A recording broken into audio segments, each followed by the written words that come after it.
Hello, my friends. My name is Thad Riley. Welcome to episode number 2 of the Overcomer series. If you are listening to this on Apple Podcasts, Spotify, FM radio podcast, whatever, I don't know. We've got like 25 different platforms out there.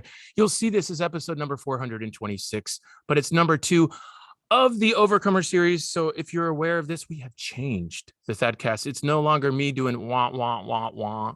So we're done with that.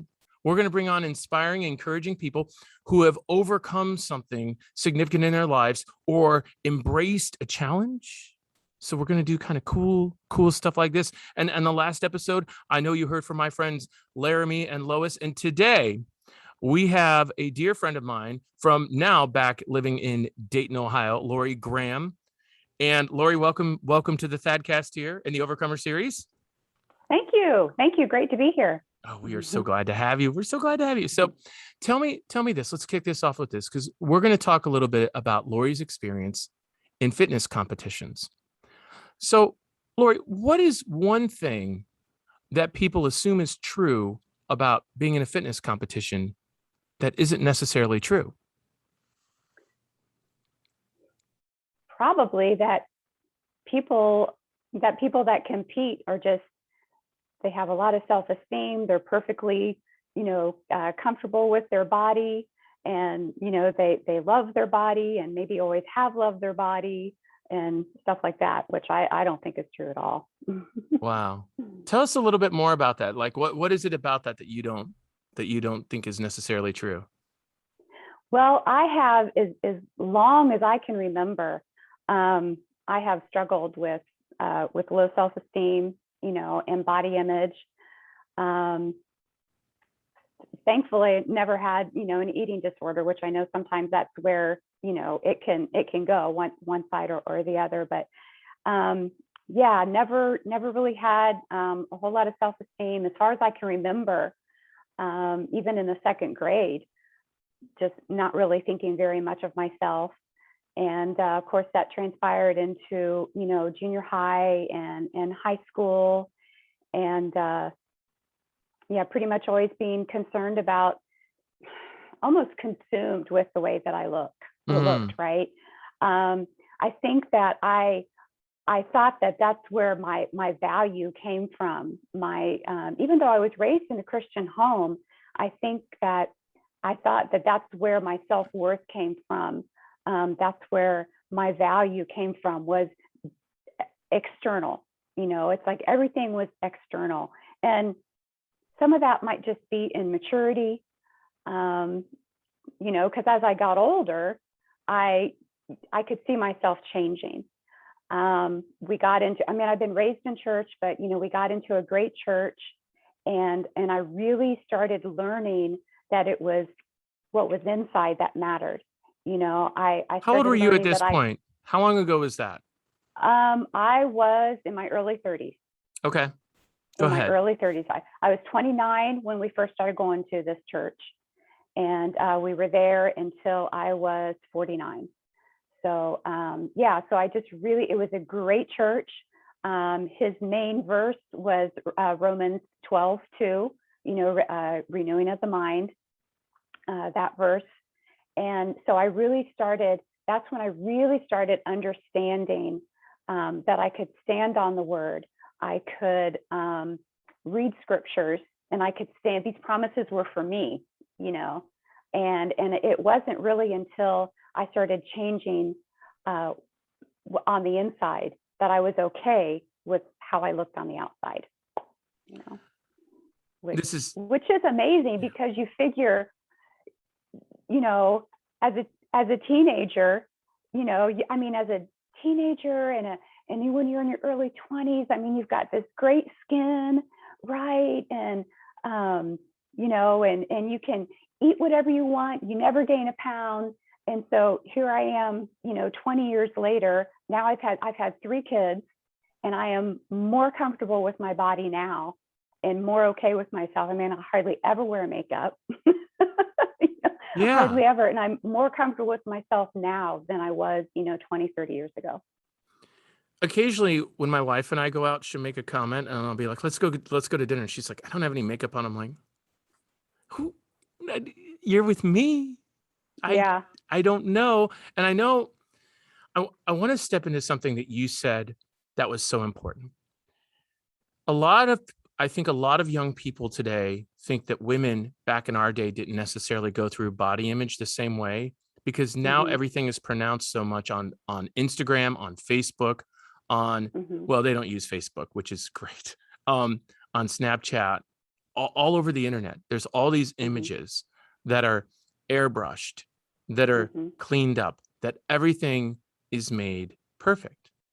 And Hmm. it's funny because the most beautiful airbrushed person you would see pales in comparison to the person you would see in front of you Hmm. so often. Yeah. Hmm. Yeah. So I'm very curious about your youth and what those influences were. Did you have influences around you that were contributing to the low self-esteem? Was it really internally based? Because it's such an important topic.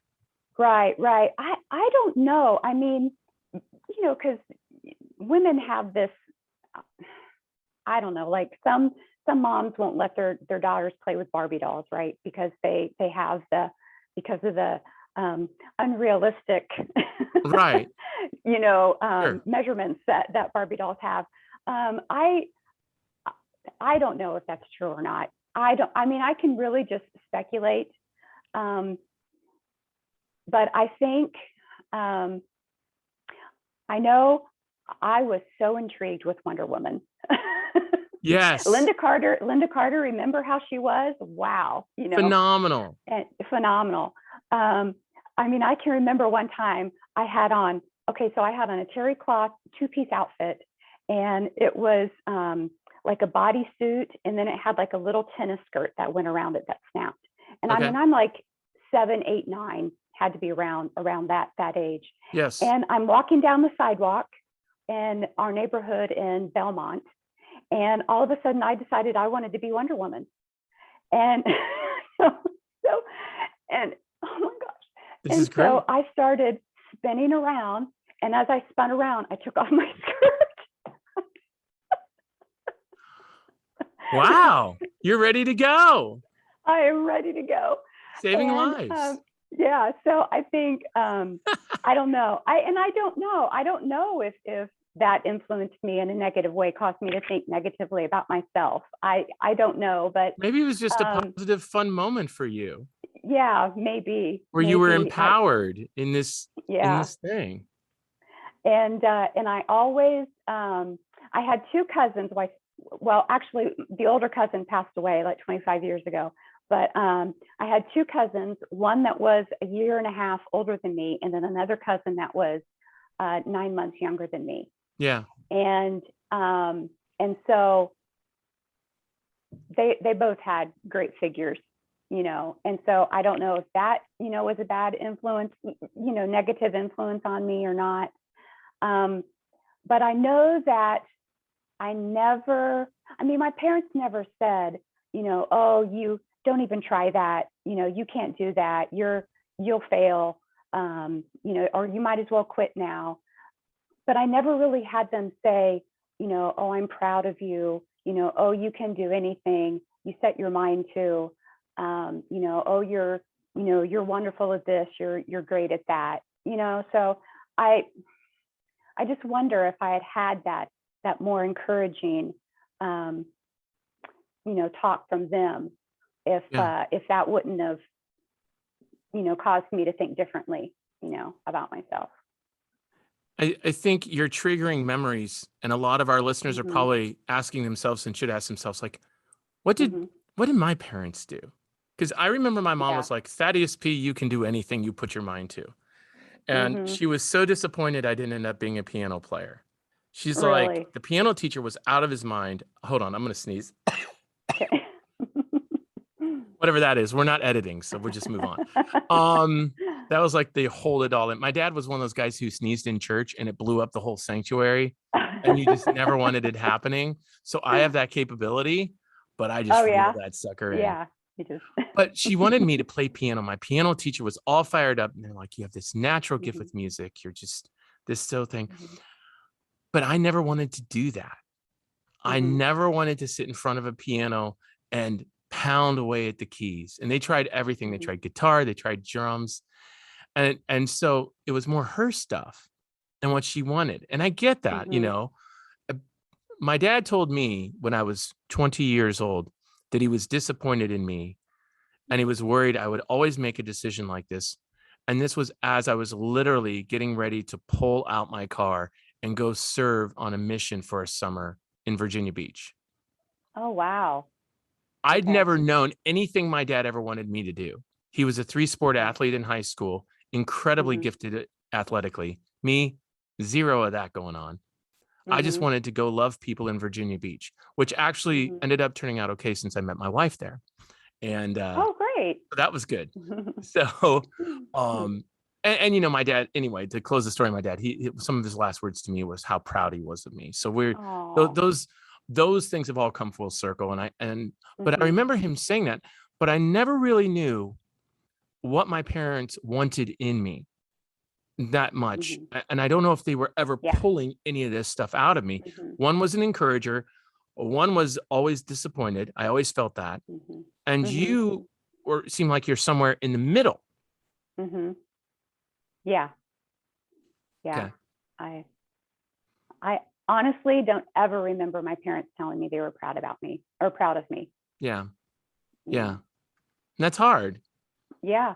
It's hard. Yeah. And but it's not something that I recognize. I didn't even recognize this until I was probably in my 40s. Yeah. So I'm living like decade after decade, just, I mean, thinking horribly about myself. Um, just really just believing the enemy's lies, right? Right. Totally believing his lies. I mean, I can remember thinking, oh, life would be so much easier if it just ended at 19. That's Hmm. the first time I remember thinking that. Wow. 19, then it was 20, then it was 21, then 22, and up until I was 26 when I rededicated my life, Hmm. you know. What happened Yeah. with that since you opened that can of worms? Since That's I opened that can yeah. of worms, okay, so I had, right, what happens inevitably with a young girl that doesn't have good self-esteem and doesn't think very highly of herself is she gets into a bad relationship, right? Right. That will confirm that will affirm, now she's got the boyfriend, the controlling boyfriend that, telling her what to do and Right. and stuff like that. And so that just more, confirms, and affirms the negative way that she thinks about herself, right? And so long story short, we were at Wright State together, and he got a job in Louisville, Kentucky, and he wanted me to move in with him. And that, I mean, actually, I had been ready to break up with him for quite some time. Sure. Quite some time. And we were actually engaged. And he just wouldn't set a date. And he said, Lori, what if it's years before we can get married? That's what he said to me. And then he wanted me to go to Louisville and just live with them. And I thought, I have given up everything for you. I have given up so much for you. Right. And it was at that point that I was just like, I'm done, Yeah. and I was really ready to walk away. And I actually had met my husband 6 months prior to, well, when I realized what a gem my husband was. Yes. Let's put it that way. When I realized it's like, wow, this Tim guy's really neat. It took me another 6 months before I could actually break up with that guy. Okay. And I'm sorry, you're going to have to remind me of the question. We're just rolling through. So we're talking about the relationship, and you're Okay. talking about with your ex in this breakup moment. Yes. And so, yeah, so I was finally able to break up with him. Rededication, that's what you asked me. Yes. And so I went to church, and it was the church that my husband Tim was going to, which was What also church the was church. it? Well, at the time it was Christ Life Sanctuary Okay. in Kettering. I Okay. think it's Life Point now. Okay. And so I knew the pastors because my cousin that had passed away, she was married to their son, so we kind of Okay. had a family connection. And so, I mean, I just cried and cried and cried and cried. And I went into the bathroom there to fix my face because, I had mascara running down. And I'm at the sink and I'm fixing my face. And I think this was probably the first time that I remember hearing the Holy Spirit speak to me. Okay. And I heard,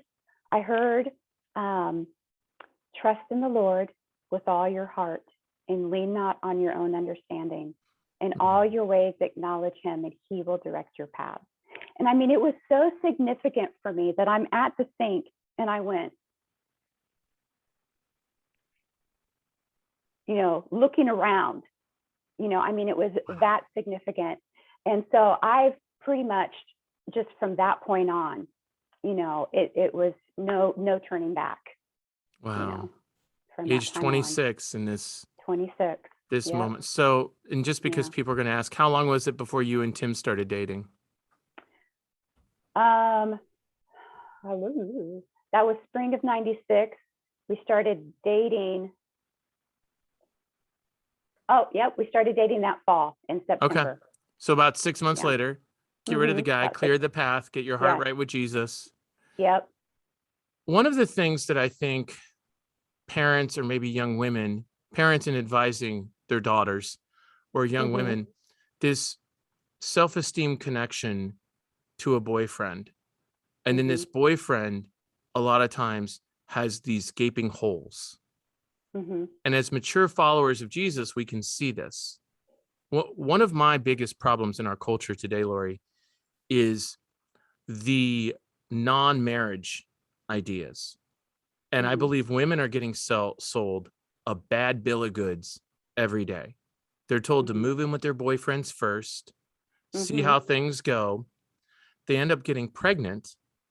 Then they end up having they're not married, so they're not on their insurance. So they have to figure all of this out. And then they weren't sure they were going to marry. So then they've got to, make all these decisions instead of just lining up with the process that the Lord has put in front of them. And that makes sense, spend time, get to know the person, work through the process. And I know of couples that met. I know of a couple, I remember I heard this years ago. They met and they were married in 3 days. And they were married for 30 years, had like 5 kids, had a beautiful, wonderful marriage. They knew they were together on everything. They loved Jesus. It was like boom, boom, boom. And they were soulmates right from the beginning. Okay. When you have that foundation in Christ, these things are possible. Yeah. These things can happen. And so it's interesting to me that our culture wants to say, well, you should live with a guy first. You should do this first. And even these disgusting sexual comments we won't say here on the Thadcast about trying things out, right? Make sure you work together. All these things. And I think they really demean young women and attack them at their lowest level, and especially women who are struggling with their self-esteem. So the Holy Spirit speaking to you in these moments was almost miraculous. Yes. Because emotionally, not a lot of women are going to be able to fend off that. Well, he does want me, and I may not end up with somebody else, or whatever the negative thoughts. And yet, this is like we're talking overcomers here, right? So this is a huge moment in your life. It is very much so. Yeah, I never thought about it being miraculous, but yes. I mean, the Holy Spirit. Yeah. I got to tell you, I was in the bathroom one time at a church event when I had a similar connection with Jesus. I'm not sure what the Holy Spirit's doing in bathrooms with folks at church events or churches, but apparently he needs to get us away from everybody and he will speak. So I'm so glad we shared that story. And I think it's a real testimony for young women today about the hope they can have in Christ and the solid foundation that he gave you, right? Right. So that you could be then in a healthy relationship and understand that you had a gem in Tim. Yeah. You knew who he was. You could spot that, especially after all that you'd gone through. Mm-hmm. And that's super helpful. I know we weren't going to talk about that for a while, but I'm so fired up about it. Yeah. I'm so fired up. So Awesome. anyway, that was the first question. So a little background on Lori and I, just so y'all know. A lot of my guests are people that I know online or people that I'm connected with. Lori and I have known each other pretty much our whole lives. Our mothers were really good friends way back. That would be over 50 years ago. And Lori and I actually really reconnected when I was in high school. So I'm going to share this story real quick. I always share it. So as a freshman, and many people on the Thadcast know this, I was like the poster child for who are we going to bully today? Oh, it's Thad. And it was like the worst year. I'd actually in 8th grade been removed from a school after 3 weeks because the bullying had been so bad. So I was the chubby kid. I was the target. I had a big mouth. I was a sweet kid, but I was like always just like running my mouth. Imagine that. Who would have guessed? So my freshman year was just like I had seniors targeting me, and it was bad. I mean, I got jumped in the bathroom, blood everywhere. It was really bad. But I had pre-algebra class, and as much as the teacher, was it Mr. Grimes? Was that his name? Mr. Grimley. Grimley. What a Grimley. name. What a name. So shout out to him. He's a little grumpy, but he was a little grimly. But he, so I had this class, and I think it was my first day when they did like the names and stuff. And Lori's like, "You're Thad Riley." And we like struck up this whole conversation because we'd known each other, and I just moved back to Dayton. And I'm like, "You're Lori Mosley." And so I ended up sitting like, I think it was diagonally behind you or either next to you, somewhere right in there. And this, listeners, hear me in this. This was my safe place in high school. I knew that in pre-algebra class, I was safe because Lori was in the class. I think you were a senior that year. What year did you graduate? No, I graduated in 88. 88. So you were 2 years older than me. Yeah. Okay. Yeah. Which means, so this is pre-algebra. Yes. You're the freshman. I'm the junior. And you're getting bullied by the senior that's in pre-algebra? Yeah, well, it was something. This is so funny though. This guy, he was one of those guys I would see out in the hall that would mess with me. And one day he turned around and looked and started to say something to me in his class. And I'll never forget, Lori just stared at him. All it took was a look. And I never got messed with again in that class. She gave him a look of death. And that's the thing. The bully in high school, when a girl gives you that look, you never know what that girl's going to do. You just don't know. Like all of a sudden, the whole thing is flipped upside down. She didn't care. She just gave this guy a look, and no one touched me again. No one was in that class. It was my safe spot. And I would always, and I'd be like, "How's your day?" And we just have these casual conversations. And I'm like, "Oh, I'm safe in here. I'm just going to." And so the funny part is, by the way, I failed that class. I had to take it the next year. I knew everything what to do. It was all about the homework. I ended up getting like an A- in the class.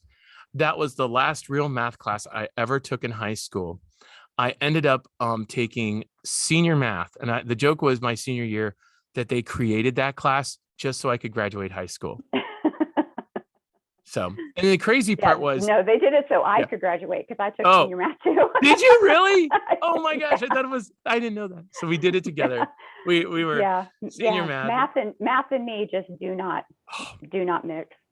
Yeah, but that's so funny that you would say that because I am not an in-your-face person, not at all. Right. But I know that I've never liked to see people hurt. Right. So I guess that makes sense. That I would do that. Yeah, no one would touch me. And that probably was part of it was Lori's giving this guy this look. Mm-hmm. And that was probably it. And that was probably what totally was like, oh, shoot, I've got the wrong person here giving me this look. And that's a little psycho. So I'm just going to go ahead and be able to sleep at night now because I don't know what she's going to do. And that's not. When you're a bully and you're a guy, you never want a girl involved in it. You never, ever, ever. If you're picking on you never want a girl involved because that, Okay. especially if she's your age, because that can turn all kinds of different directions. You can get other guys mad at you, or you just don't know. So it was good. So that's how Lori and I know each other for about 5 decades here. I'm almost 5 decades old, by the way. So just a record on that. 5 decades plus 1 for me. Yes. Congratulations on that. We're doing great. Thank you. I had we the are. lady at the post office the other day. She goes, "There is no way that you're turning 50 this year." And I'm like, "I'm turning 50 in November." She goes, "There's no way." I'm like, "It's happening." And then this guy in the back, he goes, "Really? 50?" I'm like, "I'm telling you." Yeah. So it's exciting. I never know if people are just being nice, you know? It's Right. like, really? It's like, oh, well, by all means, don't look any closer then. Yeah, right. We're good over here. They want here. to see my crow's feet, you know, my little jowls or whatever those things are called. Oh, yeah. Melanie. Oh, and then one morning I'm like, what the heck is that? You know, just So this pulling is on my neck skin. this is the perfect transition then. Yeah. As we start talking about this idea of fitness competitions. And take us, we're gonna talk a lot about starting points in this, because overcomers. Take us into this moment where this idea of being in a fitness competition first enters your radar. There's no past history in this. You don't have a family member who's doing it. You don't have a bunch of, you're not around a bunch of, I want you to share your workout story, like your regimen, your intense regimen before, right? All this started. Yeah. So because coming from where you did to where you were is pretty phenomenal. So talk to us a little bit about the history. All right. So I wanted to just tell you a little bit of a background that I did not know that I liked to be on stage. No, that I loved being on stage until I was really in my early 30s. Yeah. You know, we talked a little bit about this, that I always wanted to be in the Dayton Christian musicals, but just, you know, stuff happened. Every year something happened. I got sick one year and couldn't go back for the second day. And then one year I didn't have my driver's license and my mom wouldn't drive me back and forth, you know, to practices. And so I just gave up. You know, if anything was hard, it's like I just didn't try. I just gave up. And so at this church that we were going to, they wanted people to be on praise team, but you had to try out, right? They don't want to just give anybody a mic. Right. You never know. Yeah, you never know. Make a joyful noise. Woo-hoo. Right. So it's not some noise. It's intelligible. It's not, yeah. So being, you know, with my history of never really doing anything that was ever hard, I quit, never really tried anything. I mean, I actually tried out. And I remember just almost running out to my husband saying, I don't even care if I make it. It's like, I just did it. I did it. I actually sang in front of people. Wow. And so I was on praise team. It's for the women's Bible study. I was on that for probably about 10 years. Yeah. And so also during that time, our church would do Mother's Day fashion shows. Okay. And that really paved the way for the competition. Okay. I got on stage because, you know, you don't have to speak, you know, you just, and I told you about the Wonder Woman thing, right? Yes. And my cousins and we also played Charlie's Angels. That was the big thing. Right. You know, and so I remember I'm just one of those girls that you get a mirror in front of me and I'm posing, right? Yeah. I'm posing, you know, love to look through magazines at models, you know, and stuff. Yeah. And I'm posing. I wanted to do Barbizon. Is that what it was called? The Barbizon modeling studio? Yes. You know, but my mom would never let me because, you know, I was a young girl and she was like, and I totally get it because I have 2 daughters now. Now I understand, you know, but if they want you to, you know, to model, you know, bras and panties, you know, then I'm just not going to let you do that. So she wouldn't even let me try. So I think that's probably always been in me. I just didn't know it. So anyway, yeah. I get on stage right? And I'm loving it. I'm like, this is awesome. Right. I wish I could do this every week. Yeah. And so I of the 19 years that we were at Christian Faith Center, I was probably in about 12 fashion shows. And I mean, it actually got to the point where the leader of the fashion show was like, Lori, let's not have you model this year so that you can give other ladies a chance. Wow. You're like, okay, well, you're lost. So I got, was it boycotted, blackballed, wherever you want. Okay. I had to sit, so I had to sit the bench. We'll say that. Yeah, I had to sit the bench for about 2 years. And then she realized the quality of the other models. And for the remaining years, I was This is an intense church, Lori. Yeah. Oh, yeah. Yeah. So for the remaining years, I was asked to be in the fashion show. Okay. I didn't have to try out. I just got to be asked. There you go. But you had a great time with it. Like you were joyful. Oh, yeah. Yeah. Loved it. And so so it's not like, bam, I decide I want to compete. I knew, and I had a little bit of history, right? Or Right. experience. I had some experience. Wonder Woman. So Wonder Woman. Yeah. You should get a Wonder Woman outfit for your next competition. Yeah, wouldn't that be great? That would be interesting. It'd be like, it makes sense though. So I'm Linda not Carter, you're my idol. I've just got to say this. I used to watch Wonder Woman, and as a boy, and there may be a reason or two why my wife has dark hair and blue eyes. I'm just saying there may be a connection there. I'm married to an actual Wonder Woman, but wow, we're going there, I guess. So yeah, my wonderful workout schedule, or lack thereof. Well, right. I should. I've never had to work hard to be thin. I've always been thin. Well, you figure if I'm paranoid about being thin, it's not like I'm going to eat a whole lot, right? Right. So this is always on your radar. Your health. Yeah, very good, very good. Always on my radar. And so while I'm thinking about it, I used to work out to be thin. Then it got to the point where I had to work out just to be healthy. Okay. So anyway, so I'm one of these, occasional people that work out. When April or May rolls around, it's, can I say crap? You can say whatever you want. Okay, it's oh crap. Summer's coming. I'm going to be in a bathing suit. I got to get in shape. Right. So I would work out all summer long, and I would see great progress. Right. I would see great progress. I would feel great. And then as soon as fall would roll around, my kids would go back to school. I mean, just, I'd hardly work out at all. Or it's cold outside. Who wants to work out? But I mean, I've done P90X. I mean, the videos, not the actual following the program, but I've done P90X. I've done Tae Bo.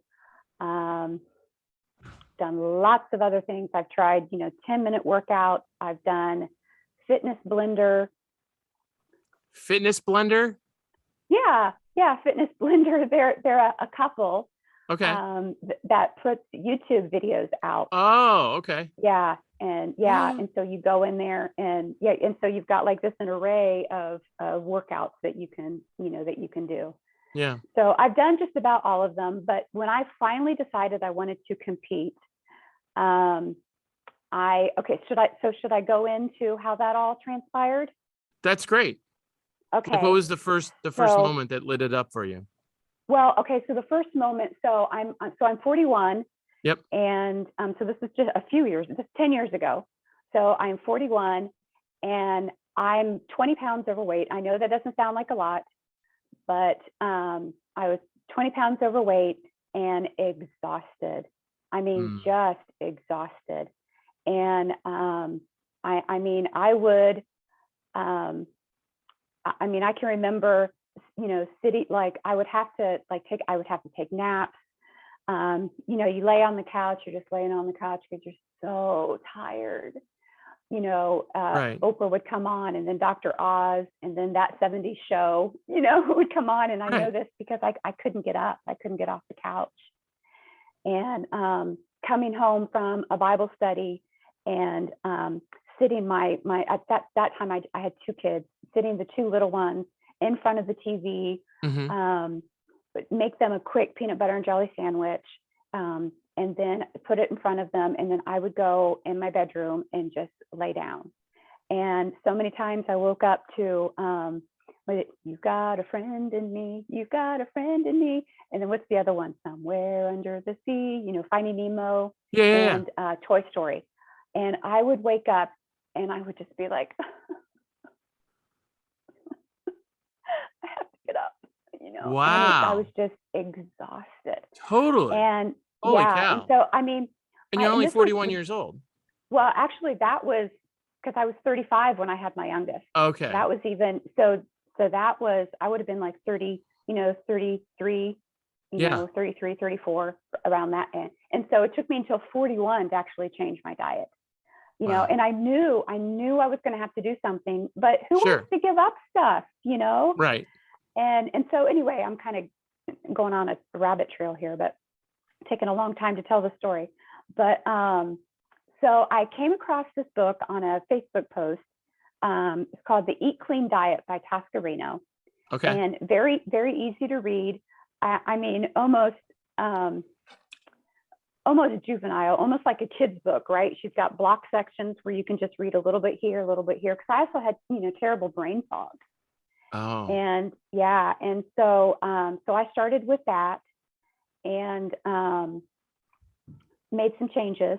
That's where I found out that because I was not going to give up coffee. Just wasn't going to do it. Right. And so, but she said that black coffee has 0 calories. And so I would find ways to get my white chocolate mocha in the morning, right? Yeah. And so I was like, okay, well, I can drink black coffee and I can still have my coffee. So from this day, I actually prefer black coffee. Actually. Really? Yeah, Wow. I do. And so from there, did you like it immediately? Did you like it immediately? No, it took a while. Yeah. Yeah. And now if there's stuff in it, you're like, it's kind of gross.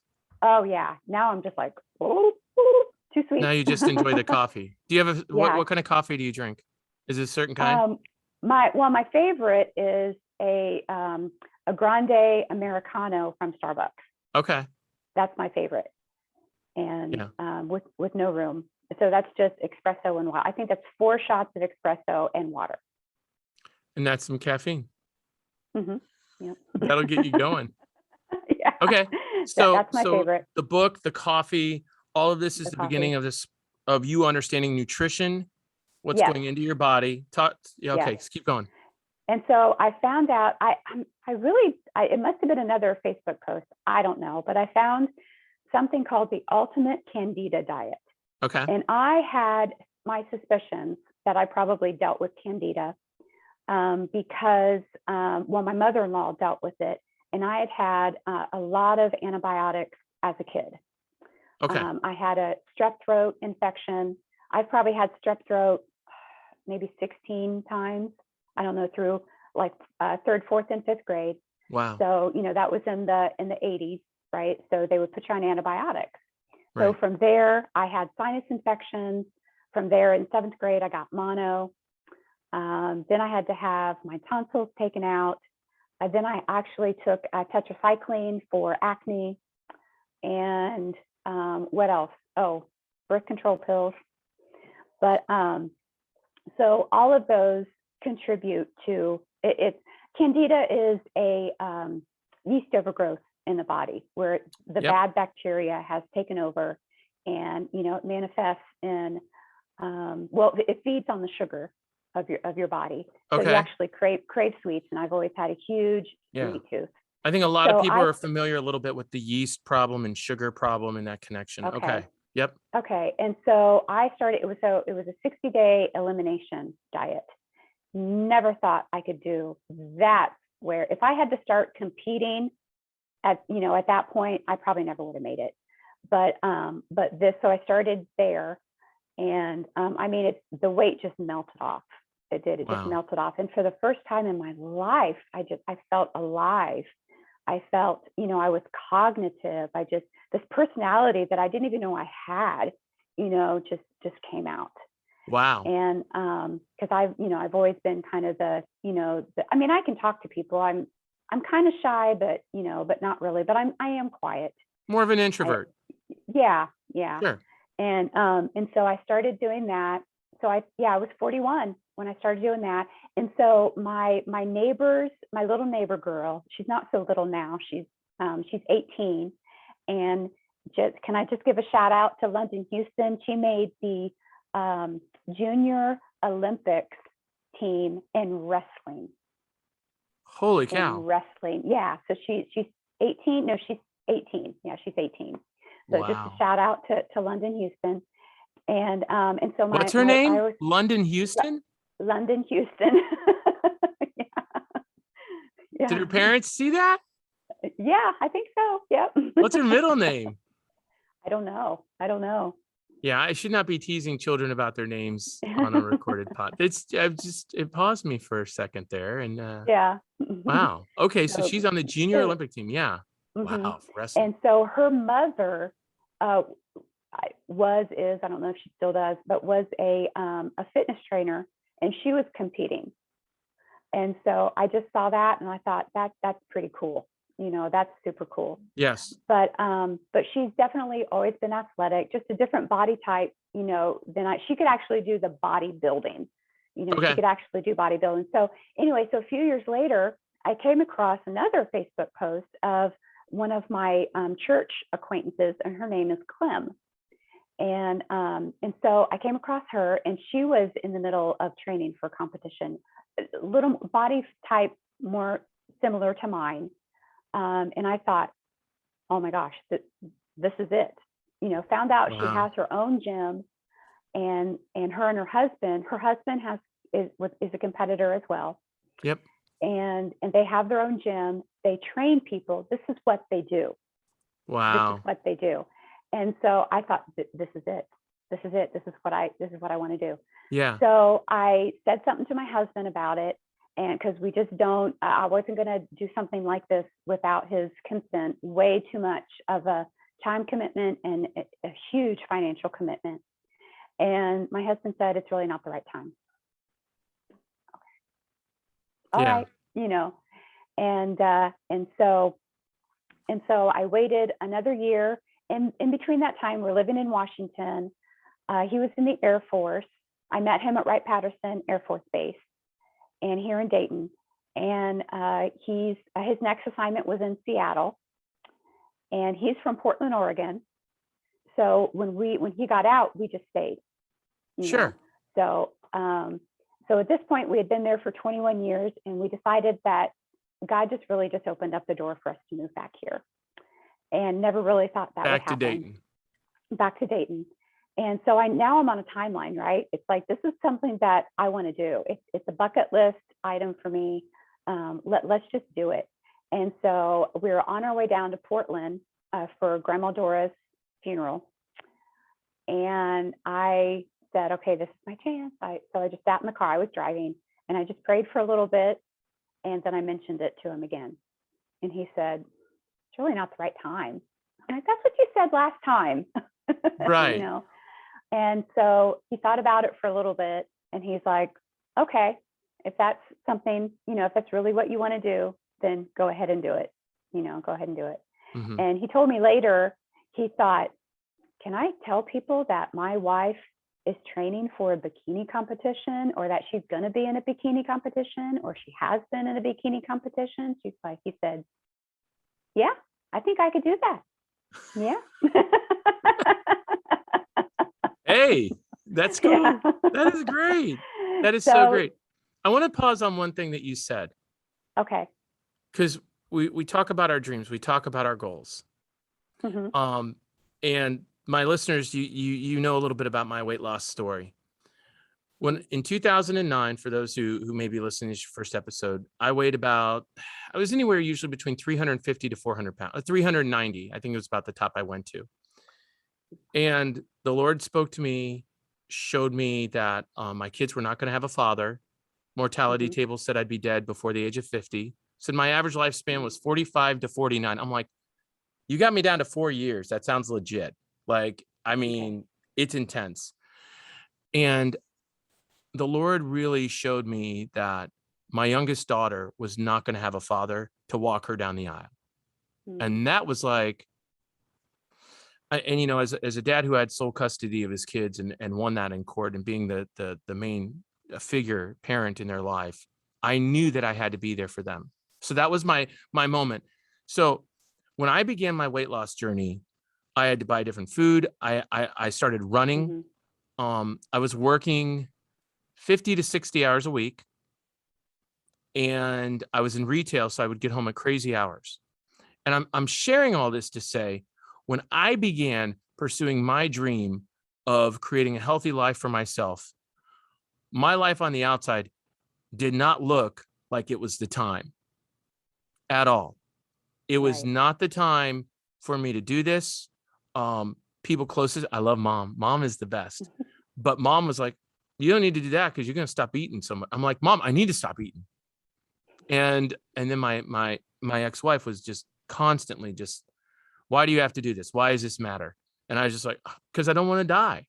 And, you know, so that was always a strain in our relationship, you know, because I would, and granted, I'd come home from work and I would go running for a half hour, you know, but a lot of times I'd wait till everybody was asleep. So I guess I share this to say, when you're pursuing goals and dreams and the passions that God has put inside of you, things aren't really going to line up on the outside in so many ways. Right. It's just going to be in front of you, and you're just going to have to go do it. And one of the things that you shared with me before, Lori, was that timing of all of this and all the things that were going on as you've made this decision. Right. And so I didn't mean to jump the gun on that, but we hit a point there. I was like, just our dreams and our goals, we're never going to have like this magic door. There's no magic door that opens up and you walk through and it's so easy. And, oh, I'm just going to go do this. So share with us a little bit about your story around that. What was going on in your life as you're starting all this? Well, so we had decided in 2017, we had decided that it was, you know, the door was open for us to move back here, you know, to Ohio. And we had a lot of different things. You know, my husband has his own business, you know, because we have to make a living, right? I mean, you just have to. You have to have money. And so that was the big question, you know, what do we do? Where do we live? And our son at the time, he had just finished his sophomore year. So we decided to let him finish high school in Washington. So that gave us 2 years. And if God was going to tell us that this was our plan, you know, and if we were trying to make it happen, he would have told us in the 2 years. So, so we decided to move out of our house of 10 years that we had lived there. And so we thought what we ended up doing was buying a duplex. And so we rent out the other side, and Tim lives in one side. So he travels back and forth. He still has the business in Washington, and he travels back and forth. So in order to make that happen, we had to move out of our house, and we had bought the duplex, but we decided not to kick our renters out until their lease was up. And so where do we go in the meantime? And so we moved into an apartment for 6 months, a townhouse apartment, for 6 months. And so, you know, we're moving, and you know, so I've got a whole different, you know, kitchen, much smaller kitchen. And so I'm training, you know, waking up at 4:15 in the morning, you know, to go train. I did the 5 a.m. To 6 a.m. workout, because that's just what worked with my schedule. And then 6 months later, then we moved into the duplex. So all 5 of us were in the duplex for Joshua's senior year. And so I'm training there. Luckily, we had changed the flooring. I don't know why, it just came to me. We changed the flooring because you got to walk around in your heels, right? You got to walk around in the heels. So I'm walking around in the circle, you know, doing my. Why do you have to walk around in your heels? Because you don't want the first time that you step on stage so you're practicing is what you're doing. You're practicing what you're going to be wearing when you're posing. Yeah, practicing the poses, practicing the T-walk that you do. And can we pause on that for like 1 that. second? Because I don't think Sure. I have a little bit of knowledge of this because some friends have done competitions. Mhm. Can we just give some insight on posing is not just stopping and standing there Right. or turning a certain way? Tell them what posing really is. Posing is really for the judges to be able to compare, because you're competing, right? And so you have, so you have your standing pose where you're standing, and the idea there is, to get your chest up, to show off your muscles. Really, let's show Right. that, because they're judging the muscles, and so the muscle development. And so I chose the bikini because my coach said it's a much softer look, and I said that works great for me. I think that will be perfect. So I Right. did the bikini, and then you do a quarter turn to the right where they can look at, like your bicep and your tricep. And you're flexing the whole time, though. This isn't You're just flexing. I want to really Right. make sure my listeners hear this. When you're Mhm. turning, you're not turning and just sticking your arm out, Mhm. but all of these muscles have been trained. And so when you're Mhm. walking around your living room and you're practicing, you're training to get these muscles ignited and lit up, and then you Right. have to hold it Mhm. Mhm. for how long? 30 seconds? However long they want you to hold it so they can compare. So if you're flexing, imagine, flexing a bicep and holding a bicep Mhm. is one thing, but Yeah. holding your arm kicked out or turned and twisted a certain way Mhm. while you're in Mhm. high heels on stage. Mhm. And I heard some of the legs are some of the most grueling aspects of Yeah. muscles to flex, Yeah. and you flex it and you hold. Yeah, and you got to arch your back, because Yeah. with the bikini, you've got to walk out on, and you really look like you have a stick up your butt. You really do. I mean, And it's some people might, and it's that's not a okay. natural pose. I mean, Yeah. and it feels kind of, I mean, after a while you get used to it, right? But it feels ridiculous. You're like, who walks around, like I'm walking like, like a duck, or like Right. I feel like a duck. Yes. And they're And trying to see like every little muscle in your shoulder that's yeah. popping out, Yeah. And for me, it was significant. Like my posing coach, she really worked with me because I'm not athletic. I never played a sport. So I don't really have that natural, I don't have a lot of muscle. I'm soft. Yeah. I don't have a lot of natural muscle definition. And so she said, for me, it's really important that you arch your back, because it will make you look like you have glutes. Okay. Arch your you know, back, you get arch glutes. your back, because it makes you look like you have glutes. And because she said at some point you need to know where your butt ends and your legs begin. Okay.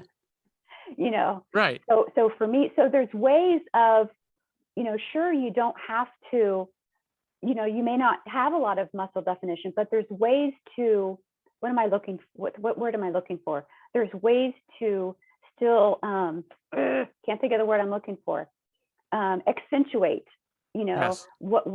accentuate and kind of almost camouflage, the parts that you don't have, by emphasizing the parts that you do have. Does that make sense? Yes. Yeah. Totally So, makes sense. yeah. So quarter turn to the right, you stick your butt out, all the while, and you've got to have your hand, on your suit, because if you put your hand on your skin, you'll get a handprint from the spray can. So mentally you're trained on where your hands can go. Yes. And they better Yes. not go somewhere in the wrong place. Otherwise it's going to look like something's going on. Right. And then you've got another quarter turn to the right where they view your back. Yep. All the while you've got your butt arched, or your back arched, to make you look like you've got a butt. Yeah. And then you got, because with me, I'm built like a bowling pin. Okay. If you picture a bowling pin, that's me. Just kind of little at the top, and then I've got these hips. You're built the way Jesus wants you. So, oh, thank you very much. Yes. I am built the way and I That's am right. fine with that. It We took me embrace years. that.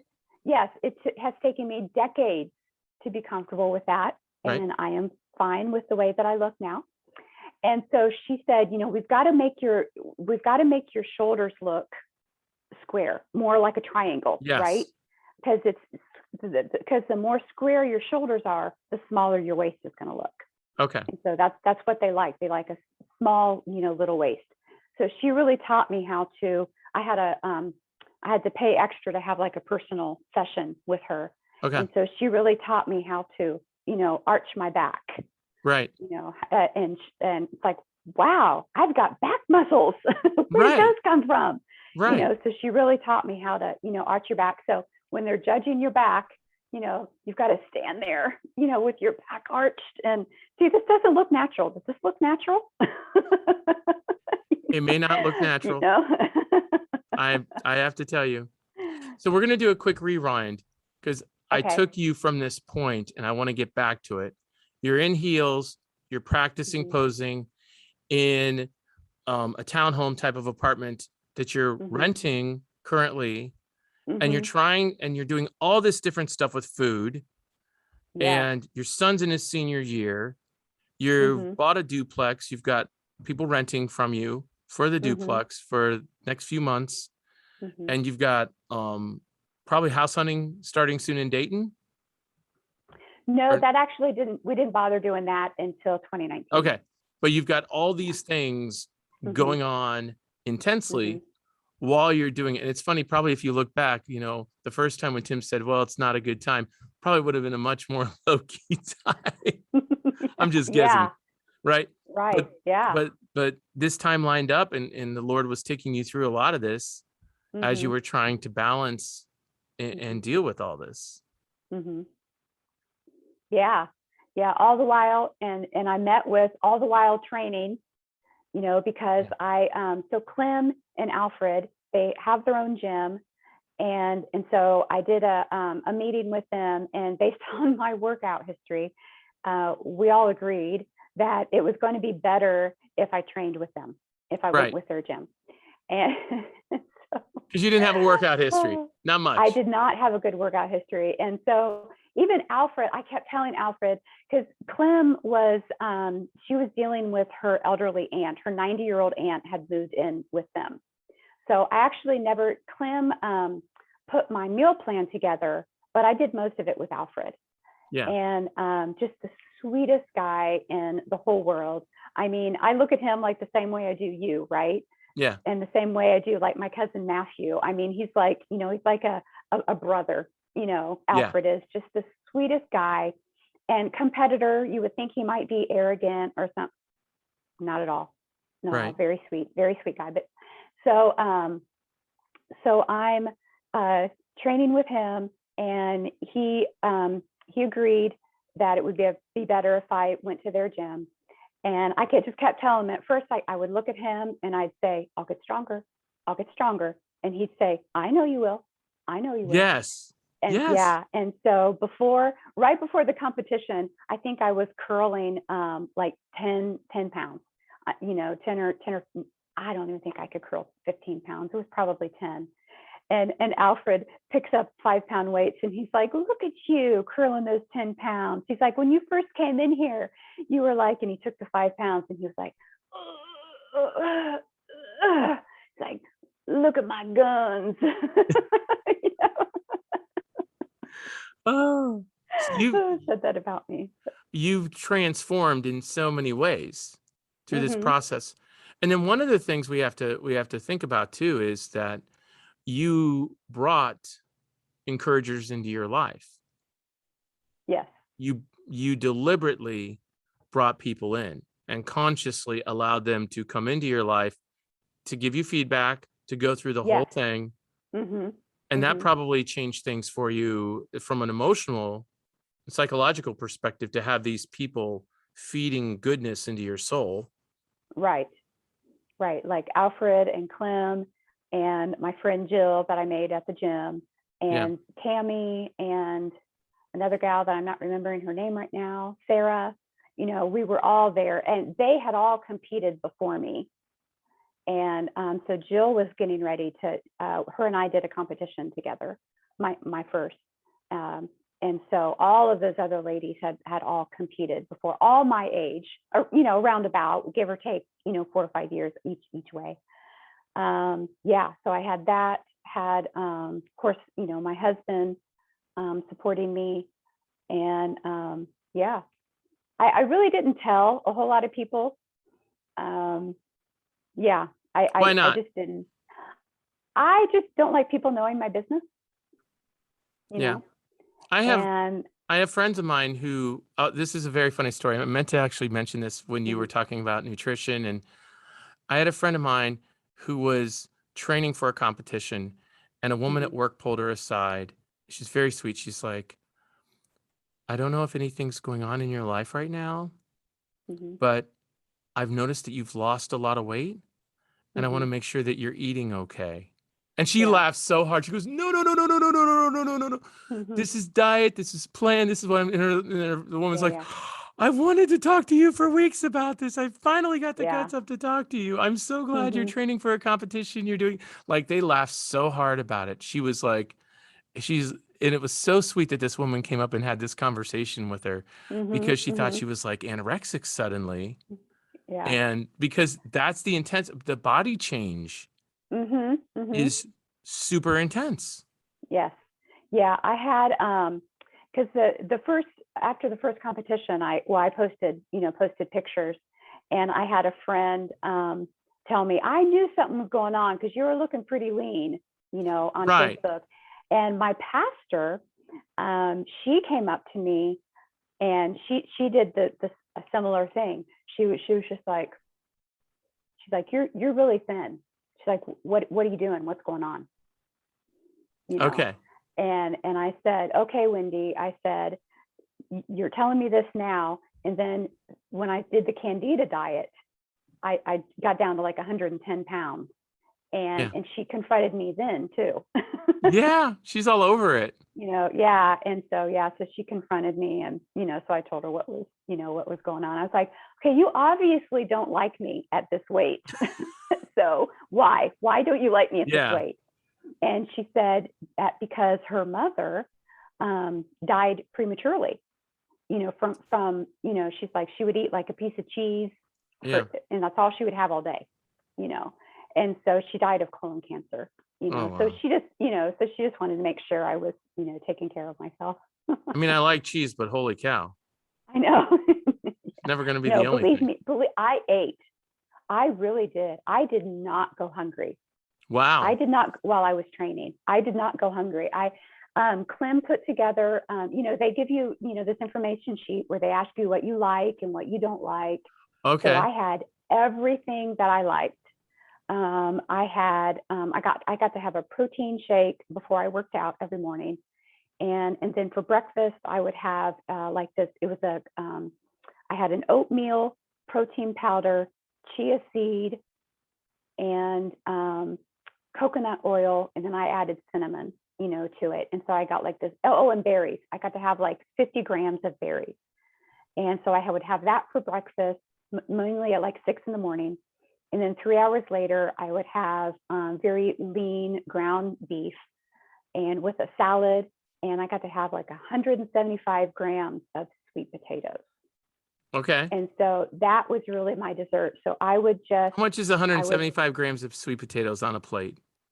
Is that just a normal portion, or? It's, probably about like that, probably about that high. I mean, it's quite a bit. Yeah. And so I would just cover it with cinnamon, because you can find out those things that are free, right? We call them free, like free calories. Okay. And so then cinnamon's free calories. Cinnamon is free. And so I would have that about 9 a.m. Wow. Then about noon, I would have, she wanted me to have salmon. And so I went to Costco and got the frozen burgers, the frozen bag of salmon burgers. Yeah. And so I grilled everything. I grilled all my meat. And so I would have the salmon burger, again, 85 grams of salad. And then I would have the sweet potatoes again at noon. Now, were you tired in because you're doing all this new food prep. Mm-hmm. How is the balance with that and the food you were preparing at home for the family?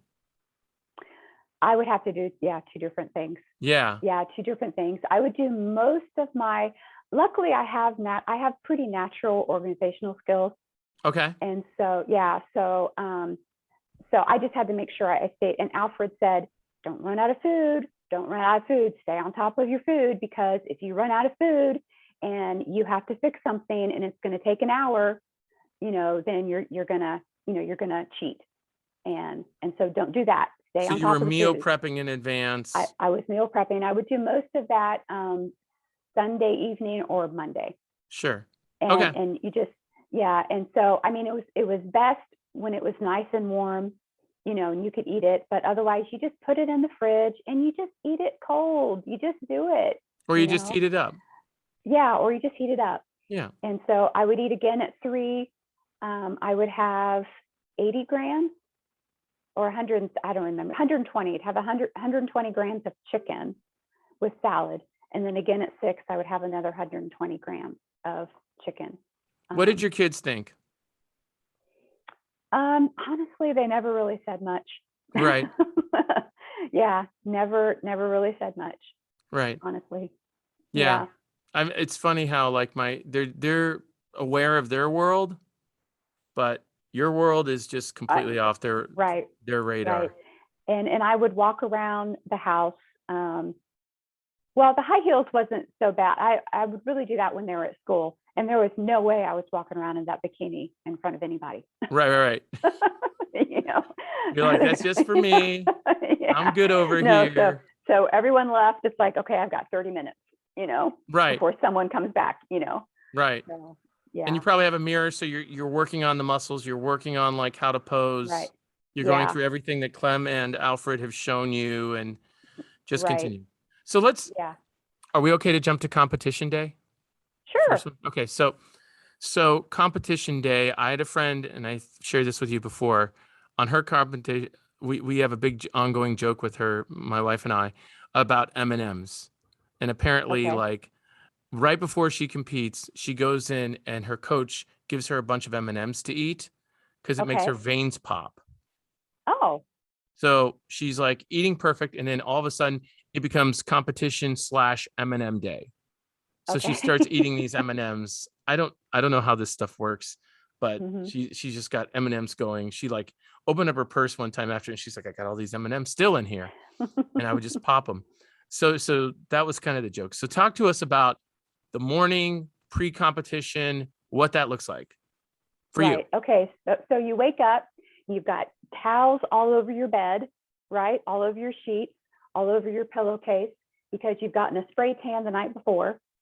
And if you touch anything, it will turn it brown, So you slept with a spray tan, but you laid in the towels and it didn't take it away. Correct. Yeah. And let's just mention this one thing about spray tan. I know we've talked about this briefly before. On a scale of 1 to 10, how much did you like the spray tan? On a scale, 10 being the least, and let's say 10 is I loved it. 0 is like, shoot me. Like a -2. So my one friend said it was like a second skin, and it was. Yeah. Is that? Yeah, it is. Clinging to you. Yeah. So I went. So I had another gal that was competing with me. We did our posing classes together, and it was our first competition. So after you got to realize you have these little, they're like voting booths, right? And no men or women together, no men or women together. It's, women with women, men with men. So you go the night before, and you strip your clothes, you put them in a pile. They put Vaseline on your nails. They give you a little baggie to put over your head. She puts Vaseline like around so it doesn't get in your hairline. And you are in that little, like voting booth, raise your hands, can't see, raise your hands, right. And turn around, pop your booty, so you pop your booty, and she sprays you, Yeah. And I did not read the instructions the first time, and did not know I was supposed to bring sweatpants and a sweatshirt. So thank goodness another gal there had a pair of scrubs, because she was in the medical industry. So she had a pair of scrubs. Wow. Okay. That I was able to wear. And so the idea is, once it dries, you put your dark color, your dark, loose fitting clothes on, and you leave those on, you sleep in those until you put on your bikini the next morning. So, what was I going to say? My friend had said there was something about this, and I just lost my train of thought. In the process, it might come back to me later. I totally blanked on it. But yeah, they said that was the absolute worst part of the entire thing, was feeling just grossly covered in this just giant mess of stuff. Yeah, and then you get a touch up. You get your second coat the next morning, and then you get your. So that's probably my least favorite part. Right. I think that's what everybody says, is just that's the hard part of it. And then I was just gonna also say, so we went out to dinner, and she was just like, it was all over the napkins, it was on the plates. When she went to the bathroom, when she came out, the husband's like, "Did you clean the toilet seat?" She goes, "I did." She's like, "I cleaned everything in there behind me," because it's just coming out. Yeah. Yep. And I was concerned that it would stain our, toilet seat, but it didn't. It came off, thankfully. And the tub, when I showered, was fine. It just went right down the drain. So we're past spray tan now. It's you've woken up the morning and you change and head out, or do you change at home, or do you? No, you just keep on your big baggy clothes. Okay. And you go straight to wherever the competition is. Yep. And then they usually have, which I knew from the fashion shows that I did, you've got like a schedule, you've made your schedule, you've got your time, where you're going to have your, your hair and makeup done. And I just love that. I love getting my, my makeup done, professionally. It's so fun. Yeah. And then, they give you, you can do whatever you want to with your hair. You actually don't, you can do whatever you want. You don't have to have your hair and makeup done. I just like it. It's your choice on everything. Yeah. Yeah. And so you do that. And then another fun part about show day is it's just all the glam, all the, the big sparkly bracelet, right. Necklace, if you want, earrings, and you just go out there and you just have fun. And they're all having fun around you. It's kind of like a celebration of all your hard work and all of that. Did it go pretty smoothly for you the first time? It did go smoothly. It's nerve wracking. My heart is just blah, blah, blah, blah, blah, blah, blah, blah, the whole time. And I feel like I'm going like this. Okay. Even when you're on stage? Definitely. Okay. Definitely. Especially when I'm on stage, I feel like I'm shaking. Right. But all the while, which sounds ridiculous, right? It sounds like I'm talking out of both sides of my mouth. I'm nervous, but I love it, No, I get it. As somebody who has a background in singing and being on stage, I had those moments. In fact, when I was a senior at Dayton Christian, after taking singing lessons for years and actually having done solos before, I'd never sung in front of the school, and I got pipes. It's always been easy for me.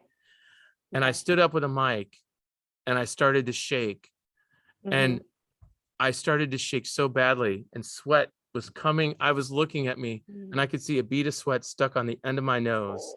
And I thought, everybody in the school thinks that's a booger. And I'm trying to sing People Need the Lord. And it was like this big, powerful tenor is reduced to this like meager whisper of a thing. But you fast forward 4 years, I'm on stage in front of 1,500 people with my band behind me, blowing it up. And I knew I could hit all these notes. We were singing down at Liberty University. I was singing One by U2. No, it was another song by U2, but it's got a high ending on it. where it's Mhm. just like bellowing it out. And I had like this best band. We've practiced. The guys are incredible. And I'm going out there and I'm just like, still like the hand, Mhm. it Mhm. just could not, even after I'd been through all years of singing and I knew it was just, and it was easy. It's easy to do it, but Mhm. I will never probably sing publicly again. And I Okay. never have taken that anywhere my entire life, which Okay. is crazy because I can hit notes that are ridiculous, Okay. but it will never be a thing because Never be a thing. I never felt joy in it. Mm. And maybe if I saw a psychologist for 6 months, I could Mhm. get to that point, but I never felt any joy. Even when people would scream and clap, it never worked. Really. Okay. I always felt Yeah, just and ugly, that's hurting. important. I mean, you gotta enjoy it. Yeah. It can't be a chore. You Yeah, I know. do fun stuff on stage. I did a few years ago, we had a Christmas Eve service and they wanted to make it wild. So Mhm. they had me go up on stage for 10 minutes and I was the game master. Now, the service Mhm. before me, they had Santa do it. A guy dressed up like Santa. So he was kind of this joking Santa. I was running around on stage being wild and joking and just crazy. And the whole church, the kids were laughing and people were screaming. And it was a totally different vibe just to have fun for 10 minutes. I love that. Mhm. That was like Okay. engaging everybody. But singing, it was just like, it was just me and this thing. So I think a lot of people can understand Mhm. this moment, especially in your Right. first competition where you're on stage. Mhm. Did you Mhm. did you come to a moment on stage where it started to settle down more and more, or was it pretty intense the whole time? Yeah, yeah. It definitely does. The more you're there, Okay. that the more you're there, that the longer you're there, the easier it gets. Okay. With my first competition, it was so I did two categories, and I did an open category, which means anybody of any age can compete. There was four of us, and then with the over 40 category, it was just myself and another gal. So and then with the second competition, I was the only competitor for over 40, and then with I did the open again, and I want to say there were six of us. Yeah, there were six of us that competed, and we were on stage for probably 20 minutes, Yeah. doing our quarter turns. So it's probably And less nerve-wracking when you're with other people, yeah. Mhm. I would Yeah. imagine. Is that true, or do Mhm. you Um Actually, for the second, I was glad that I was the only competitor. that you were what? The only competitor for the Okay. over 40. Yeah, yeah, Yeah. yeah. But yeah, so I mean, they're judging, you're doing your quarter turns, and they're looking at your muscle definition, and sometimes they have you trade places with another competitor so that so they can compare those muscles, I guess. But they're really looking at the total package. They're looking at your personality, your poise, and your posing, Right. and the glam, is The what they're glam. looking at, the Okay. glam. So why are they And which looking, is how does the glam come into play? the glam is like any like sparkly bracelets, Yeah. that you have, any adding, that you can do Okay. in your suit, In your your suit, suit. how, yeah. How much are the suits? Uh, Is this something you pick up anywhere, or is this a um, major investment? n- no, yeah, it can be. It can be, but this was my first competition.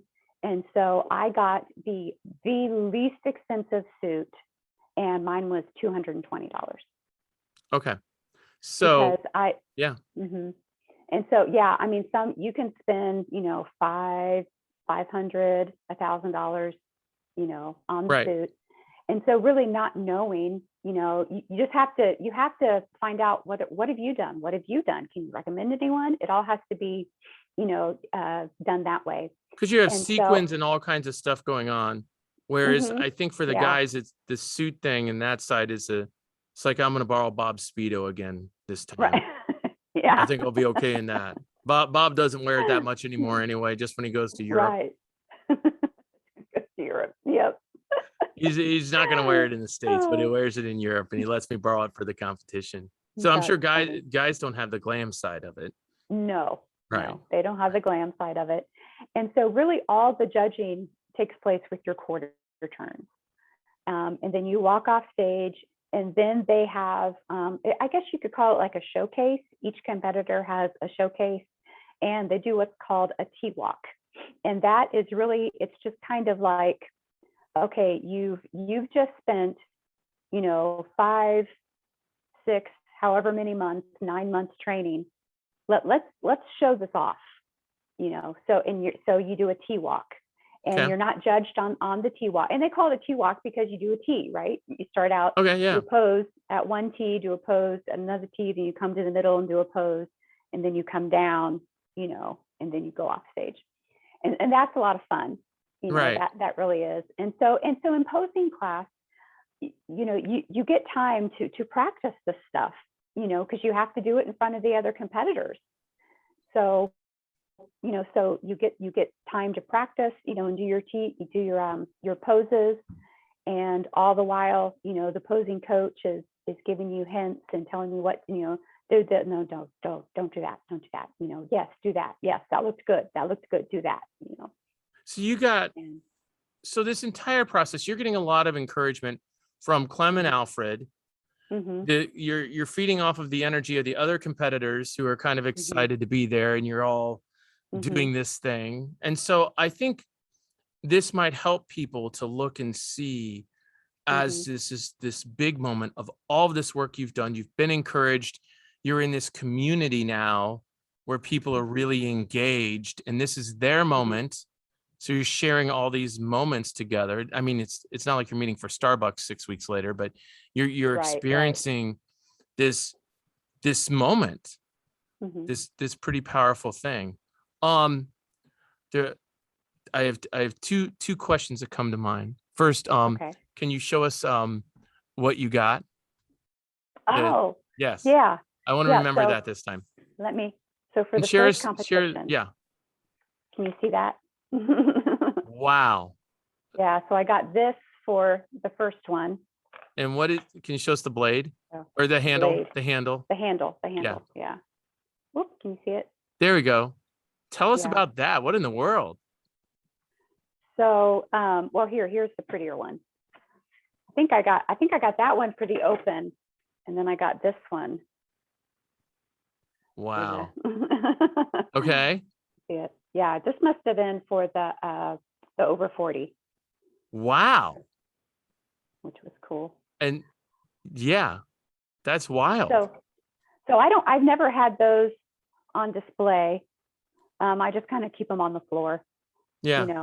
But you can't see it here, but I've got a whole shelf. Okay. Not a whole shelf, but just 2 of the 4 shelves. Right. Are with competing stuff, because I worked hard for it, right? Right. I gotta show off. Can you see it? Can you see it, or is it Go a little lower, maybe. a little lower? It's Oh, you can't see I don't know. it, It's can kind you? of. Can you hold it? I'll- Maybe I'll hold put it up. I'll put it in front of me. Yeah, put it in front of me. There we go. Now we Yeah. can see it perfectly. Yeah. So I got this, and That's this was awesome. pretty cool. I even wore this to Red Robin after the competition, where you go to this particular federation that we're a part of. The judges and the competitors go to Red Robin. It's a restaurant. I don't know if they have them. Yeah. They're all over the country. Yeah. Okay. And you eat, you pig out, you get lots of fries. Yeah. I ate lots of fries. I even ate. So there was another guy that was helping out backstage, that was going to be competing, a couple weeks later. And he's like, "You want my fries? Absolutely, I want your Yeah. fries." Absolutely. Lori's not using any utensils, by the way, when she's eating. She's just kind of bringing everything up and putting it in her mouth, and it doesn't matter what it is, Yeah. Maybe just putting your face on the plate, like the movie The Christmas Story. And she's like, Yeah. I don't have time for Right. this utensils thing or hands. Yeah. Let's just get after it. So you go to Red Robin so that the judges and the competitors can talk. Right. And they can tell you, hey, you looked great. If you want feedback, if Right. you're looking for, for positive, positive, whatever word I'm looking for, feedback. If you're looking for positive feedback, and I would have loved to have kept competing. I did have one judge tell me, he said, you've obviously got the conditioning down. And I said, what's that? I didn't even know what it was. What do you mean by conditioning? He said, that's the eating. And I said, oh, okay. He goes, so training is your golden ticket. That's what he told me. Yeah. So it would have been super cool if I would have, been able to keep competing.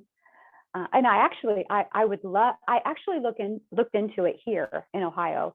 Right. But then COVID hit, and COVID kind of messed up a lot of things for. Yeah. for COVID's people. been something. Do you think you'll do it eventually again?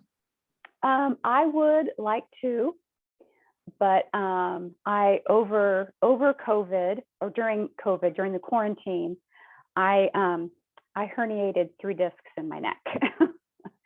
Wow. So that's another overcoming story. But the chiropractor told me, he said, you can't lift anything above your head. You can't. And I said, ever again? He said, yes, ever again.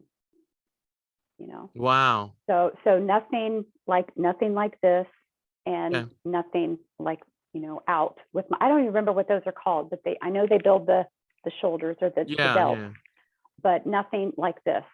And even while I was training, I had such a hard time. I had one trainer at Clem and Alfred's gym, and I know she got irritated with me. Yeah. I know she did, because I could only do 5 pounds. That's Right. all I could lift out here. And I found out it's because I've got 2nd-degree degeneration, Holy in the cow. neck. Yeah. Wow.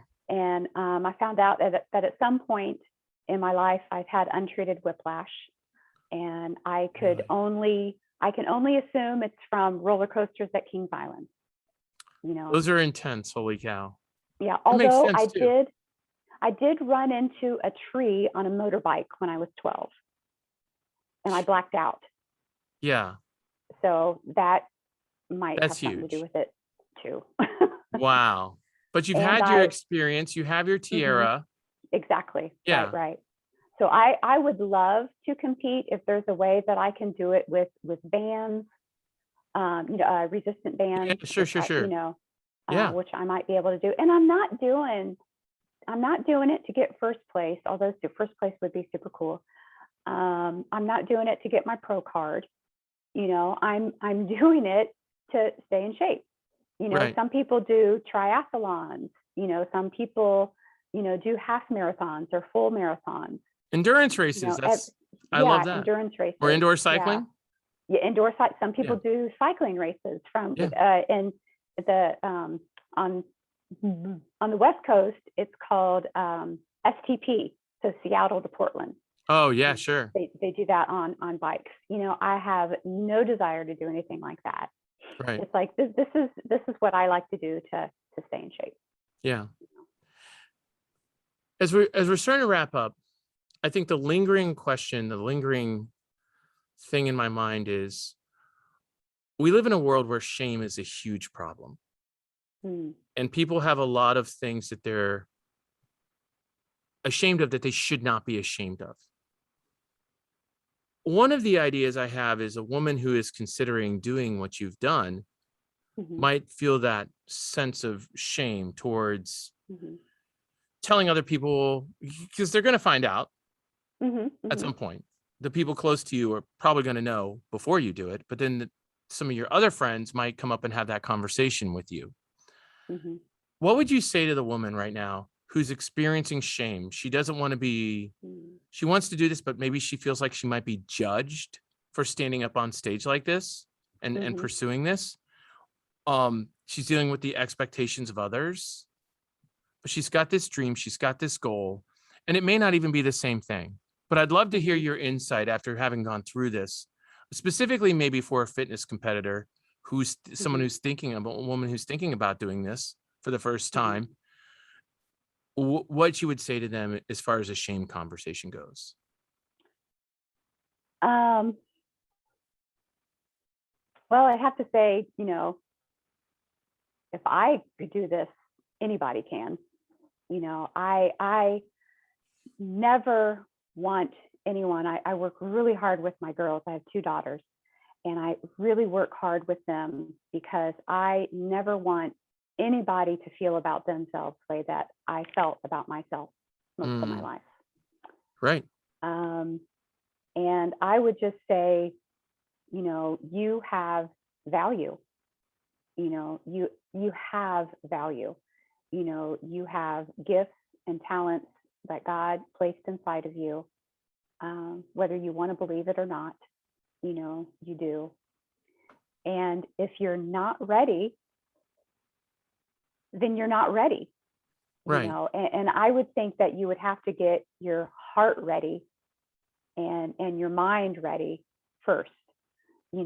I told you that, it was 10 years, you know, Right. before, when I first had the idea, before I competed. I mean, hopefully, you don't have to wait that long, but yeah, you have value. And well, here I've got it out. Ephesians 2:10. I had this verse out.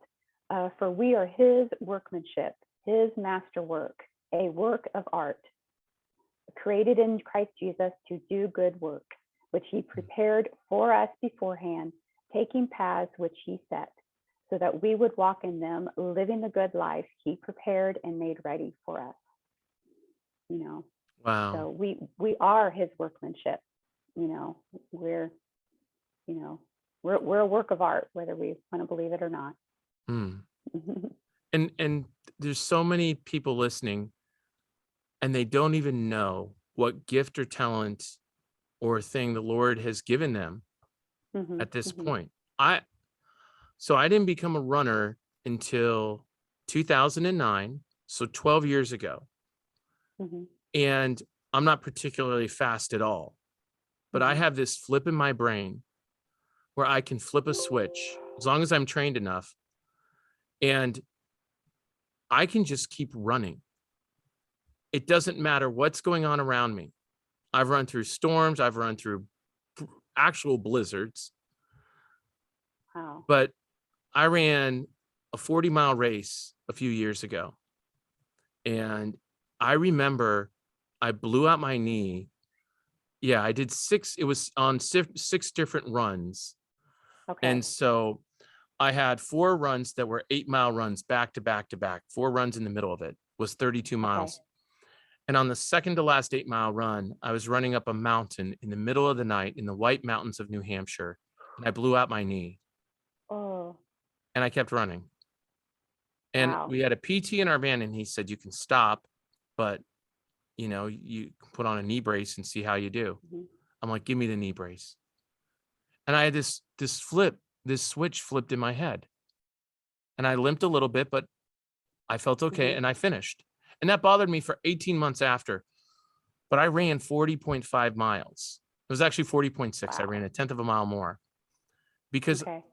for some reason, when I run, I can flip a switch Okay. and I can just keep going. But I would have Mhm. never known that. I never ran anything.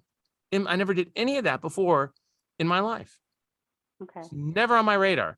So I was almost 40. You were 41, right? When this was it 41 Yeah. when this entered Mhm, your picture of mhm. your life? Yeah. Mhm. And it takes a while to get where we are, but Right. you never know what gifts God has given you, instilled inside of you, until you start Mhm. taking the first step and take Yeah. action and move Yeah. forward. And people don't need to know what you're doing. They don't need to know. The verse Right? like don't cast your pearls before swine, Yes. comes to mind. If you think someone is going to not encourage you, don't tell them. Right. You don't need to know what everyone is thinking. And sometimes you just got to do it. Who cares what people think? Who Right. cares? Yep, You I can never. remember. Yeah. So I know I'm going all over the place with this, but I can remember the first time I walked in somewhere and I knew who I was and who I wasn't. And I was okay with both. I was 32. 32. 32.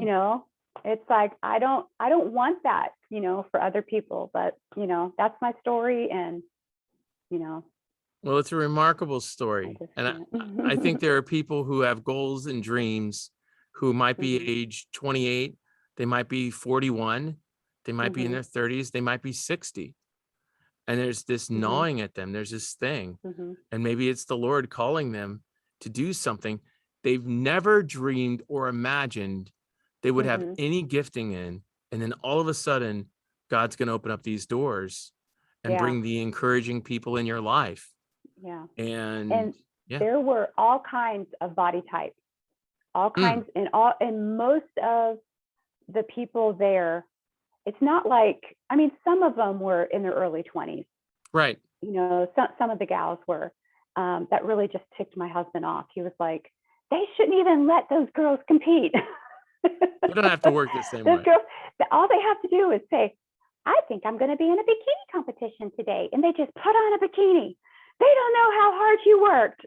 Tim's got the competitive fire for you. Yeah, yeah. So, but I Yeah. mean, there were all Yeah. ages, all body types. Right. So who cares what other people think? Right. So, It's so good. and no joke, it took me decades to be able to say that. It's good. It's good. Oh, this So, is so helpful for so many mhm. people. So, all right, well, we'll wrap it up here. By the way, if you've been listening on a podcast platform, I should have said at the beginning, but I think you'll know from the first episode that we are also on YouTube. So this is all on video on YouTube. Look up the Thadcast. I have a page established there. And you can see all probably about 200 previous podcasts that I've done, but the Overcomer series will have its own. Probably do my own channel even with this. We'll see what happens. I got to work it out still, but it'll be in the Thadcast, and I'll have a video channel here for the Overcomer series. And so, episode 2 of the Overcomer series with my dear friend that I've known my whole life, Lori Mosley Graham, and we're talking. We had a great conversation, and I hope this encouraged you and inspired you. Please send me a message if you have any questions for myself or Lori specifically regarding this podcast. As you know, we have the Facebook group, the Thadcast, so you can connect with me on there. You can also connect with me on Instagram, and that's on my personal page, Thad_Riley. Send us any messages, any thoughts. I'm sure Lori would be happy to answer any questions. If you're a female thinking about doing this for the first time and have some nerves or issues or questions, she would, I'm sure, love to hear from you. So yeah, well, that's it. Episode number 2 of the Overcomer series is in the books. And as we always say at the end of every Thadcast episode, and we'll probably always say it, until next time, may you be blessed.